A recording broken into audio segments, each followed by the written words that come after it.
তো আজকে শিরখানা বহুদিন পরে এই স্বৈরশাসক ফ্যাসিস্ট সরকার আমরা এই 17 বছরে আসতে পারি নাই। গ্রামের মানুষের সাথে শুধু শিরখানা না, কোনো ইউনিয়নে আমরা যে যারা শহরে আমরা ঠিক মতো আন্দোলন করতে পারি নাই।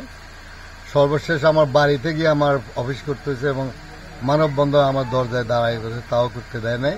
তো আজকে সবচেয়ে আনন্দ পাইলাম, দীর্ঘ 16, 17, 18 বছর পরে আজকে শিরখানায় আমরা একটা ইফতার মাহফিলে যোগদান করলাম সবুজের নেতৃত্বে। এবং ওর বাবা খালেক বাগা এই ইউনিয়নের সাবেক চেয়ারম্যান এবং বিএনপির সাবেক সভাপতি ছিল। আজকে আমাদের মুরব্বী কাউসার ভাই আছে আমার পাশে।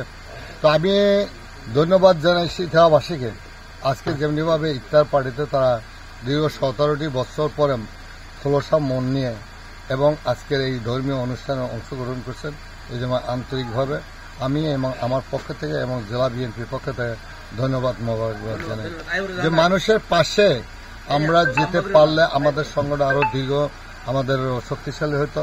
আমরা আশা করি আজকে মানুষ বুঝতে পেরেছে এবং তাদের বাক স্বাধীনতা খুলছে এবং তাদের ভোটার অধিকার দিতে আমরা দিতে নিশ্চিত করব এবং মানুষের যে গণতন্ত্রের দরকার সেই গণতন্ত্রে আনার জন্য আমরা সার্বিক চেষ্টা চালাচ্ছি এবং এই সরকার অনুরোধ করব জাতীয় সংসদটা ডিসেম্বরের মধ্যে দেওয়ার জন্য।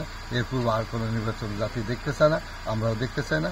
আজকে শহীদদের রক্তের বিনিময়ে আমরা জানি কেউ বিশ্বাসঘাতকতা না করি। আমরা এই জাতীয় নির্বাচনের আগে আর কোনো স্থানীয় নির্বাচন বা কোনো নির্বাচন হোক তাও চাই না। আমরা সর্বশেষ শিক্ষাবাসীকে আবারও ধন্যবাদ জানাচ্ছি।